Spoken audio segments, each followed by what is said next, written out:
মধ্যপ্রাচ্য সংকটের জেরে কাতারের ওপর সৌদি নেতৃত্বাধীন জোটের আরোপিত অবরোধে কয়েক বিলিয়ন মার্কিন ডলার ক্ষতিপূরণ আদায়ে আইনি লড়াই শুরুর ঘোষণা দিয়েছে কাতার। ক্ষতিপূরণ মামলা দায়েরের লক্ষ্যে একটি কমিটি গঠনের কথা জানিয়েছেন দেশটির অ্যাটর্নি জেনারেল।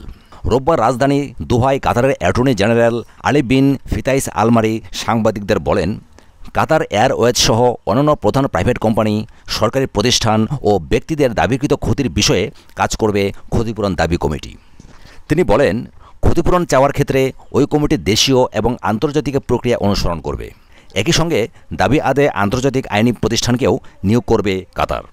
আলমারি বলেন, এই অবরোধের কারণে জনগণ ক্ষতির সম্মুখীন হয়েছেন, ব্যবসায়ীরা ক্ষতিগ্রস্ত হয়েছেন, ব্যাংকও ক্ষতির মধ্যে রয়েছে এবং যারা এর জন্য দায়ী তাদেরকে অবশ্যই ক্ষতিপূরণ পরিশোধ করতে হবে।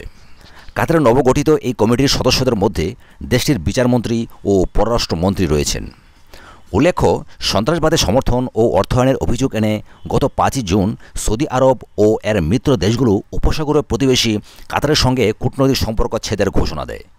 এর জেরে গত দশকের মধ্যে নজিরবিহীন কূটনৈতিক সংকট শুরু হয় পুরো মধ্যপ্রাচ্যে। সৌদি আরবের আঞ্চলিক প্রতিদ্বন্দ্বী ইরান ঘনিষ্ঠতার অভিযোগও আনা হয় কাতারের বিরুদ্ধে, তবে কাতার সব অভিযোগ প্রত্যাখ্যান করে আসছে।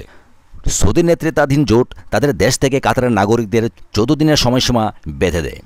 এছাড়া কাতারের বিভিন্ন সংস্থা ও অর্থনৈতিক প্রতিষ্ঠানের বিরুদ্ধে নানা ধরনের পদক্ষেপ নেয়। গত 22 জুন অবরোধ প্রত্যাহারে কাতারের রাষ্ট্রীয় সংবাদ মাধ্যম আল জাজিরা বন্ধসহ 13 দফা ঘোষণা দেয় সৌদি জোট। দোহা সৌদি জোটের বেঁধে দেয়া 13 শর্তকে প্রত্যাখ্যান করেছে। মধ্যপ্রাচ্যের নজিরবিহীন সংকটে উদ্বেগ জানিয়ে আসছে বিশ্বের বিভিন্ন দেশ। কুয়েত সহ বেশ কয়েকটি দেশ মধ্যপ্রাচ্যের কূটনৈতিক সংকট সমাধানে সহায়তার ঘোষণা দিয়েছে। জার্মানির পররাষ্ট্রমন্ত্রী গাব্রিয়েল বলেছেন, আরব প্রতিবেশীরা কাতারের বিরুদ্ধে সন্ত্রাসী গোষ্ঠীকে সমর্থনের যে অভিযোগ এনেছে তা থেকে দোহাকে রেহাই দিতে তার দেশের গোয়েন্দারা প্রচেষ্টা চালাবে। এদিকে কাতারের এ সংকট নিরসনে সৌদি নেতৃত্বাধীন দেশগুলোর সঙ্গে আলোচনা করতে শুক্রবার রিয়াদে পৌঁছেছেন ব্রিটিশ পররাষ্ট্রমন্ত্রী বরিস জনসন। উপসাগরীয় অঞ্চলের উত্তেজনা কমিয়ে আনতে শনিবার কুয়েতের পররাষ্ট্রমন্ত্রী এবং কাতারের আমিরের সঙ্গে পৃথক বৈঠক করেছেন তিনি। ব্রিটিশ পররাষ্ট্র মন্ত্রণালয় এক বিবৃতিতে বলেছে, কুয়েতের মধ্যস্থতার প্রচেষ্টায় উপসাগরীয় সব পক্ষকে সমর্থনের আহ্বান জানিয়েছেন বরিস জনসন, যা যুক্তরাজ্য দৃঢ়ভাবে সমর্থন করে।